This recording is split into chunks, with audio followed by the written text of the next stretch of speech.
Hello guys, welcome back to my channel drama series. Episode 2 तक की कहानी आपको पिछले वीडियो में बता चुकी हूँ, जिसका लिंक आपको मेरे वीडियो सेक्शन में मिल जाएगा। पिछले एपिसोड में हमने देखा था कि लीलैन को पता चल जाता है कि बाई की मंगेतर है और उन दोनों की जल्दी शादी होने वाली है। तो लीलैन ये सुनकर पूरी तरह शॉक्ड हो जाती है। आगे लीलैन को फिर से अपने पापा का सपना आता है और वो सपना बहुत ही डरावना होता है। तो लीलैन ये सब देखकर रोने लगती है और कैलेंडर की तरफ देखती है, क्योंकि उसके पास बहुत ही कम टाइम बचा होता है तियान के कातिल को ढूंढने के लिए। आगे अम्मा और लीलैन पुजारी के पास जाते हैं और लीलैन अपने पापा के लिए जादू टोना करवाती है। तो लीलैन अम्मा से पूछती है क्या ये सब करने से पापा को कुछ फायदा होगा।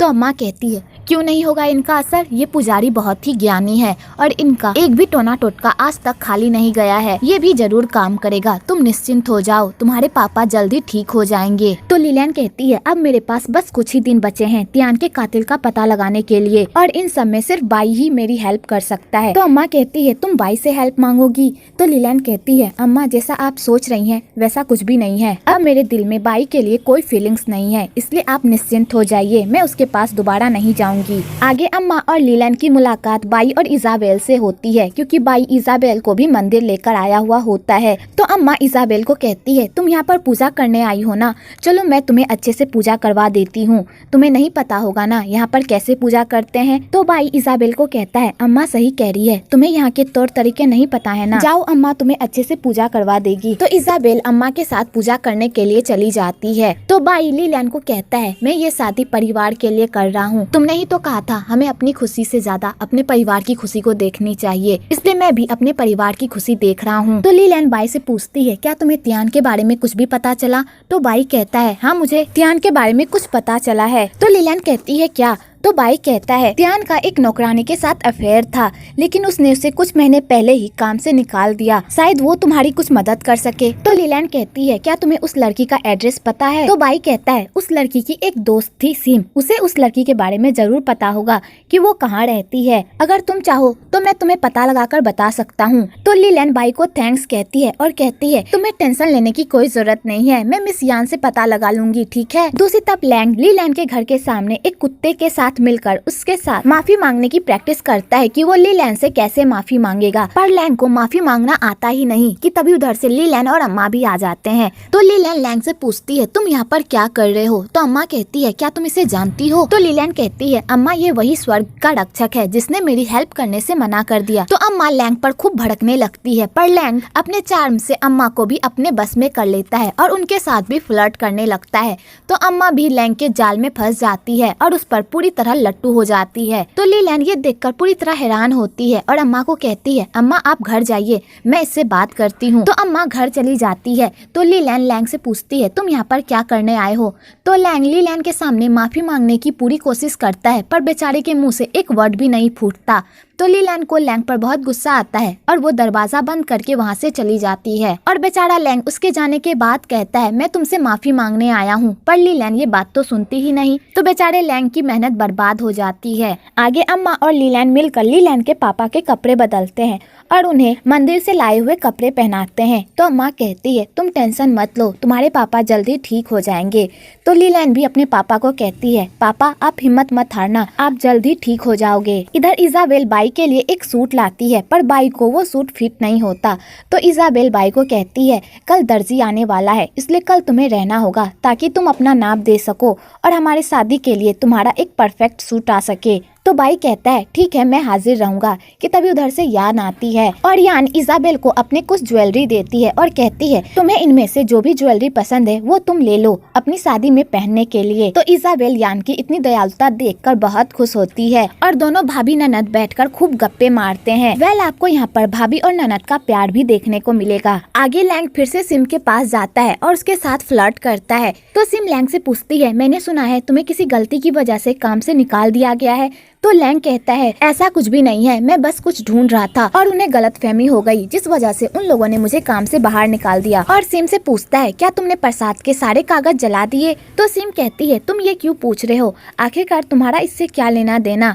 तो लैंग सिम के सामने झूठ बोलता है कि उसकी मरी हुई माँ का एक ताबीज इन प्रसाद के कागजों में शायद गिर गया है, क्या तुम मेरी माँ की ताबीज को ढूंढने में मेरी हेल्प करोगी। तो सिम कहती है मैं ये नहीं कर सकती, अगर किसी को पता चल गया तो मेरी नौकरी चली जाएगी। तो लैंग सिम को इमोशनली ब्लैकमेल करता है। तो बेचारी सिम भी लैंग के झांसे में आ जाती है और उसकी हेल्प करने के लिए मान जाती है। आगे लैंग उन कागजों में तियान के खिलाफ सबूत ढूंढने की कोशिश करता है, पर उसे कोई भी सबूत नहीं मिलता। तो लैंग फिर से सिम को मैनिपुलेट करके तियान के बारे में पता लगाने की कोशिश करता है। तो सिम लैंग को उसी लड़की के बारे में बताती है कि तियान का उस लड़की के साथ अफेयर था, लेकिन तियान ने उसे काम से निकाल दिया। तो लैंग उस लड़की का एड्रेस पूछता है, तो सिम लैंग को उस लड़की का एड्रेस बता देती है कि तभी उधर से एक नौकर सिम को ऐसी हरकत करते हुए देख लेता है। तो सिम उस नौकर को देखकर डर जाती है और कहती है, मैं यहाँ पर कुछ भी नहीं कर रही थी, मैं तो यहाँ लैंग की हेल्प कर रही थी। उसकी माँ की ताबीज खो गई थी, मैं वही ढूंढने यहाँ पर आई थी, है ना लैंग। तो सिम जैसे ही लैंग की तरफ मुड़ती है तो लैंग वहाँ से गायब हो जाता है। तो सिम लैंग की ऐसी हरकत देखकर पूरी तरह डर जाती है और उस नौकर को गलतफहमी हो जाती है और वो जाकर मालकिन को शिकायत कर देता है कि सिम चोरी कर रही थी और सिम को इस हरकत की बहुत बड़ी कीमत चुकानी पड़ती है और सिम को चोर साबित करके काम से निकाल दिया जाता है। इधर अम्मा का घाव बहुत तेजी से बढ़ रहा होता है। तो वोंग अम्मा की ऐसी हालत देखकर बहुत ही परेशान होता है और अम्मा को कहता है, हमें ली लैन को बता देना चाहिए कि तियान हमें परेशान कर रहा है। तो अम्मा कहती है, नहीं, हम ली लैन को इस बारे में नहीं बता सकते। वैसे ही ली लैन अपने पापा को लेकर इतनी परेशान है, अगर उसे इस बारे में पता चला तो वो और परेशान हो जाएगी, इसलिए हम इस मामले को खुद ही सुलझाएंगे, ठीक है। आगे ली लैन मिस यू के पास जाती है सिम का पता लगाने के लिए।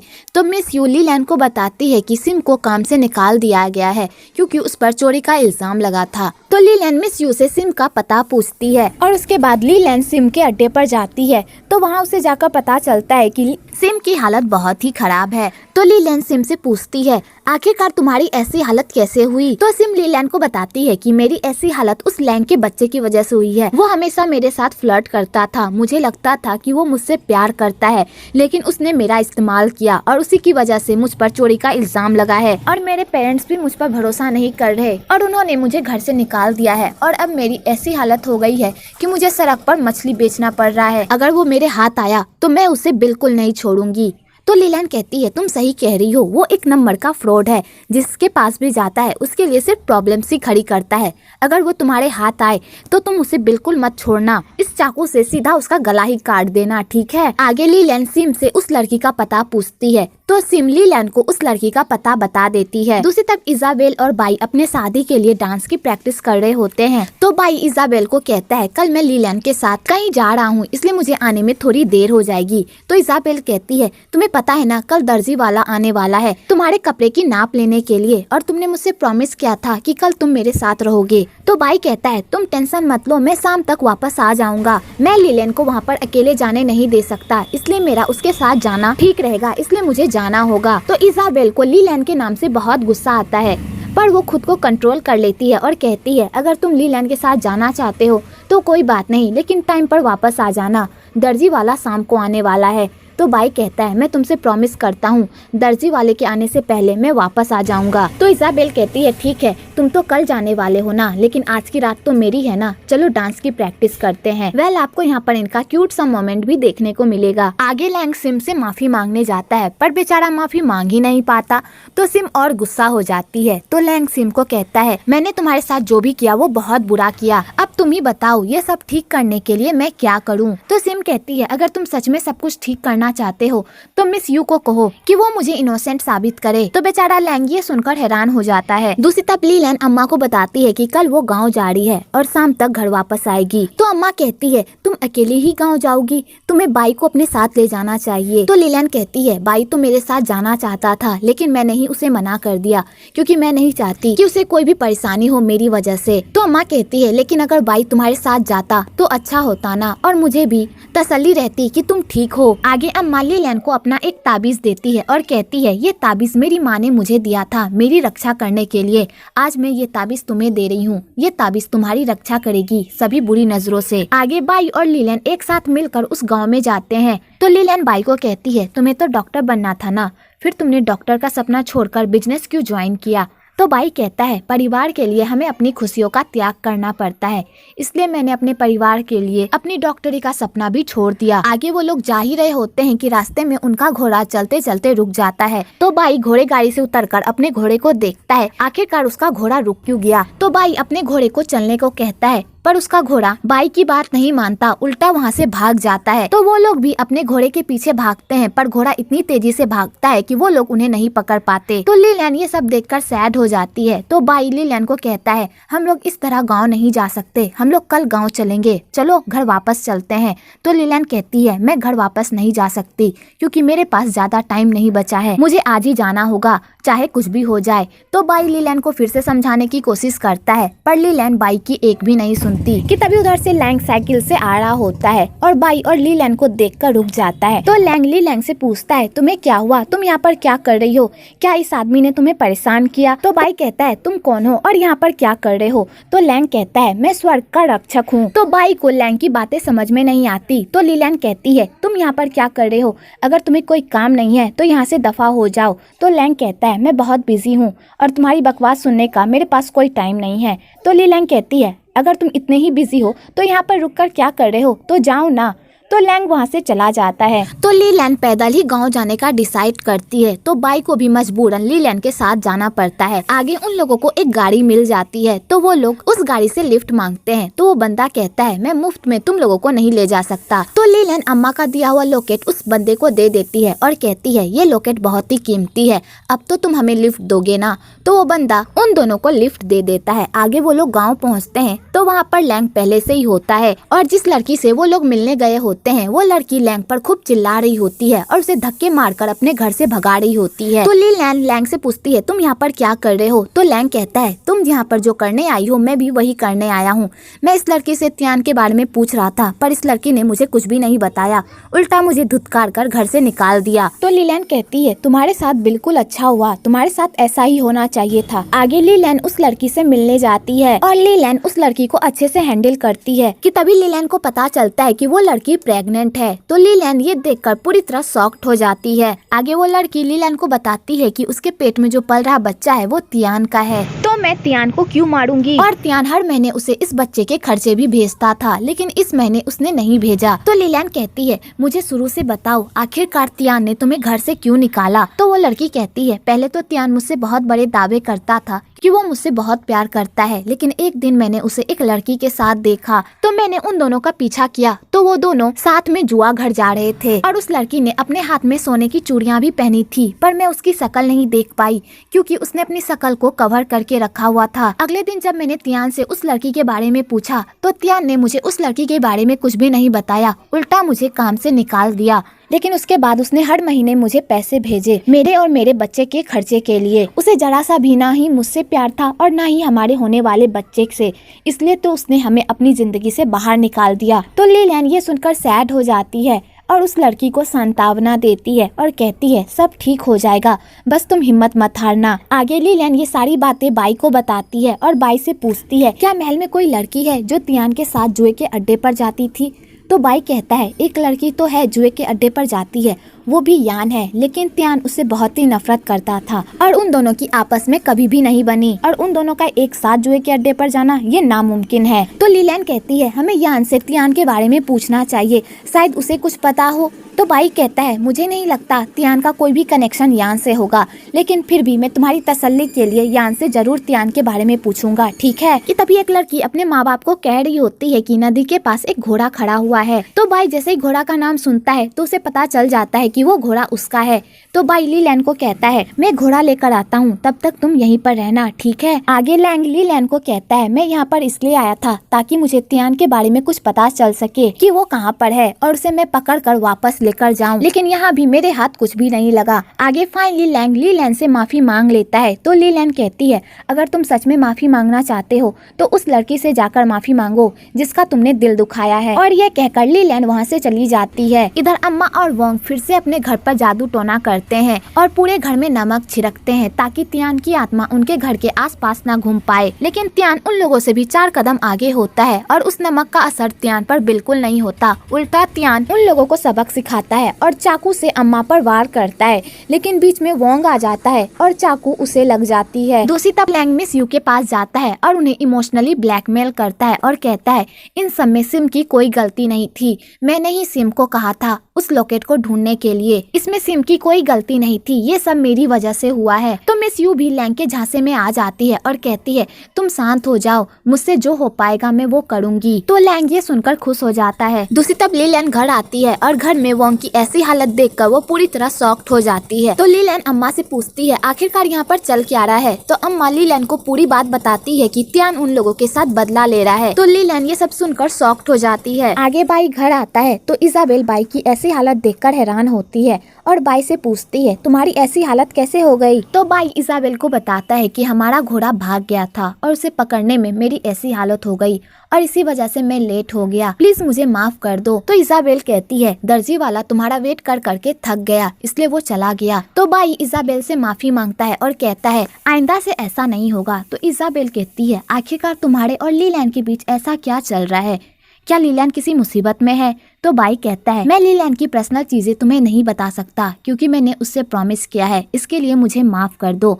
तो इजाबेल कहती है कोई बात नहीं, अगर ली लैन नहीं चाहती तो मैं भी तुम्हें फोर्स नहीं करूंगी। वेल इजाबेल को देखकर लगता है कि उसे ली लैन से बहुत ही जलन हो रही है, अगर उसका बस चले तो वो ली लैन का कचूमर बनाकर कहीं फेंक आए।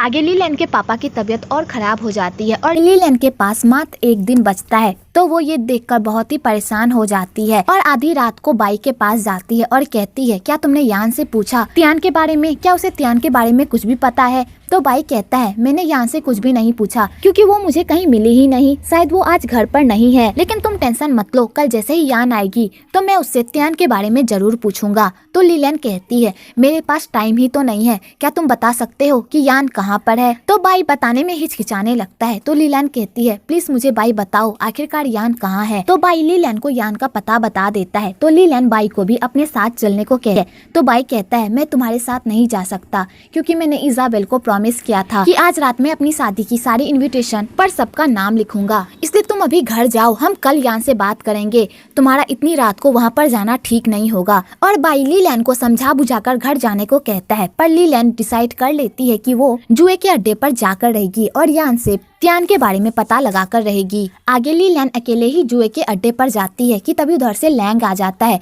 तो ली लैन लैंग को देखकर डर जाती है और लैंग से पूछती है तुम यहाँ पर क्या करने आए हो। तो लैंग कहता है तुम यहाँ पर जो करने आई हो मैं भी वही करने आया हूँ, तुम्हारी हेल्प। तो ली लैन कहती है क्या मैंने तुमसे तुम्हारी हेल्प मांगी है। तो लैंग कहता है सोच लो, अगर मैं तुम्हारे साथ नहीं जाऊंगा तो तुम यहाँ पर हैंडल भी नहीं कर पाओगी क्योंकि तुम्हें जुए के अड्डे के बारे में कुछ भी नहीं पता और तुम्हारे हुलिये को देखकर लगता है कोई भी तुम्हें देखकर पहचान जाएगा कि तुम एक लड़की हो। आखिरकार यहाँ क्या क्या होता है।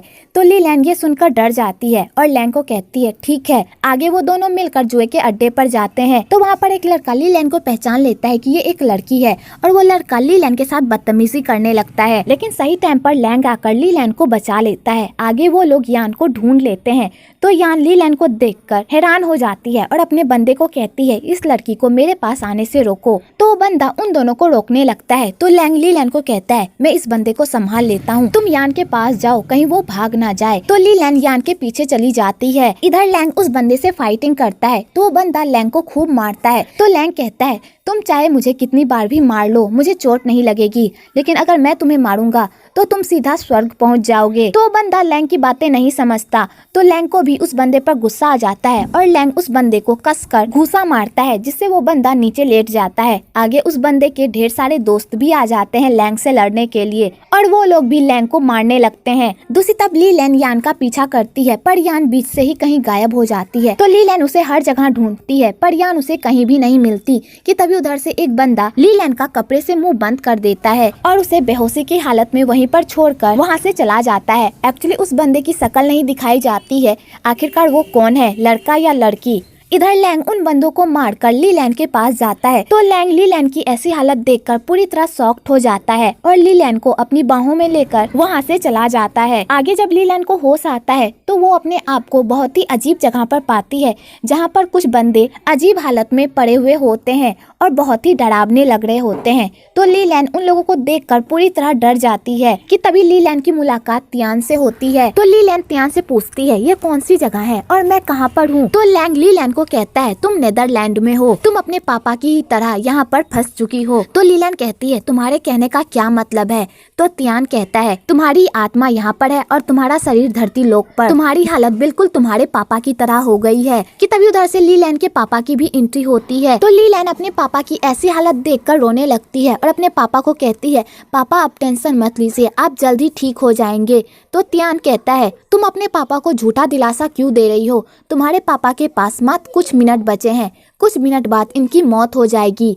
तो लीलैन जैसे ये सुनती है तो उसके पैरों तले जमीन खिसक जाती है। तो लीलैन तियान के पैर पकड़ने लगती है और कहती है, प्लीज मेरे पापा को बचा लो, इनके अलावा मेरा इस दुनिया में कोई भी नहीं है, तुम जो कहोगे मैं वो करूंगी, प्लीज मेरे पापा की जान बचा लो। तो तियान कहता है, मैं जो कहूँगा तुम वो करोगी ना? तो लीलैन कहती है, हाँ तुम जो कहोगे मैं वो करूंगी, प्लीज मेरे पापा की जान बचा लो। तो तियान कहता है, फिर मुझसे शादी कर लो, अगर तुम मुझसे शादी कर लेती हो तो मैं तुम्हारे पापा की जान को बख्श दूंगा। तो लीलैन के पापा लीलैन को ये काम करने से मना करते हैं, पर लीलैन अपने पापा की ऐसी हालत नहीं देख पाती और कहती है, ठीक है मैं तुमसे शादी करूंगी। तो तियान लीलैन के पापा की आत्मा को लीलैन के पापा के शरीर में डाल देता है। इधर लैंग लीलैन को घर लेकर आता है तो अम्मा लीलैन की ऐसी हालत देखकर पूरी तरह शॉक्ड हो जाती है कि तभी उधर से लीलैन के पापा भी उठकर बाहर आते हैं और अपनी बेटी की ऐसी हालत देखकर पूरी तरह शॉक्ड हो जाते हैं। तो लैंग लीलैन के पापा को इस तरह देखकर पूरी तरह हैरान होता है। दूसरी तरफ तियान लीलैन को अपनी दुनिया में लेकर चला जाता है और यहीं पर एपिसोड 3 खत्म होता है। आगे क्या सच में लीलैन की शादी उस भूतिया तियान से हो जाती है या नहीं,